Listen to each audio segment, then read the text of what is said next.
Sì, una lettera al Presidente del Consiglio per sottolineare quello che è l'emergenza del Veneto, un'emergenza che è stata dimenticata e che oggi vedo fortunatamente ripresa a livello nazionale. Ma un'emergenza e le colpe sono sempre degli altri, la Regione non ha responsabilità nei ritardi che ci possono essere stati?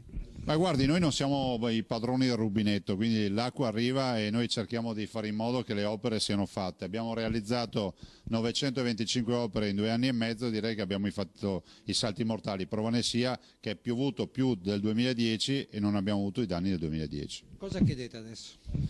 Chiediamo che i nostri veneti, dalla montagna con la neve a tutti gli altri veneti che hanno avuto i problemi dell'alluvione, siano ristorati dei danni che hanno avuto. Abbiamo avuto un sacco di danni peraltro nelle opere pubbliche, le strade, la viabilità, le frane, gli smottamenti che saranno veramente milioni di euro da recuperare. Stato di calamità, perciò poi il commissario, e questa è la richiesta che fate.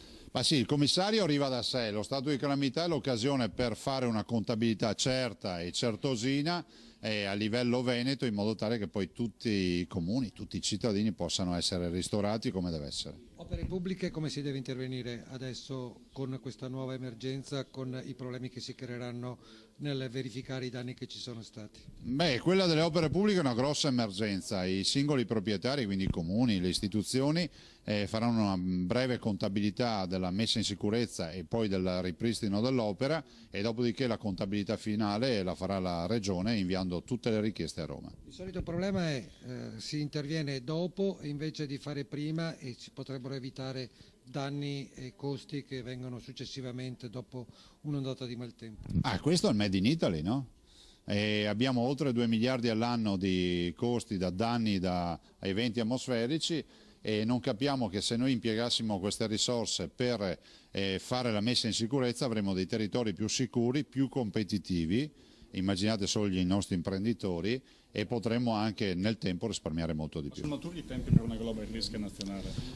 Lo erano nel 2008, quando ero al governo nel 2008 come ministro, parlavamo di una polizza assicurativa per i 60 milioni di cittadini. Altri paesi lo fanno, le assicurazioni la considerano allettante nel momento in cui sono tutti ad avere la polizza.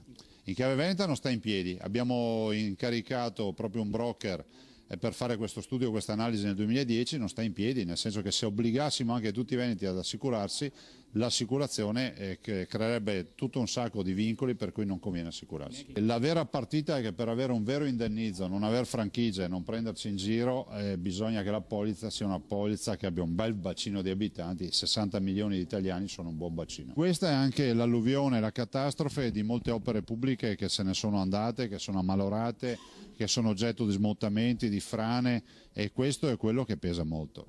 La contabilità la sapremo però al ritiro delle nevi, perché abbiamo anche il tema nevi, abbiamo una slavina che ha letteralmente falciato un impianto di risalita nella Marmolada e non sappiamo cosa troveremo sotto le nevi quando saranno ritirate. Responsabilità governo e responsabilità di governi regionali, come ci può essere un'integrazione e un concreto operare? Ma guardi, innanzitutto con un obiettivo unico, che prima vengono i cittadini e vengono i territori. Noi abbiamo sempre fatto la nostra parte, sono stato commissario dell'alluvione, abbiamo indennizzato tutti i cittadini e abbiamo soprattutto realizzato 925 opere. Se ci sono dei bacini in lavorazione tipo Caldogno è grazie a noi, il governo deve fare la sua parte.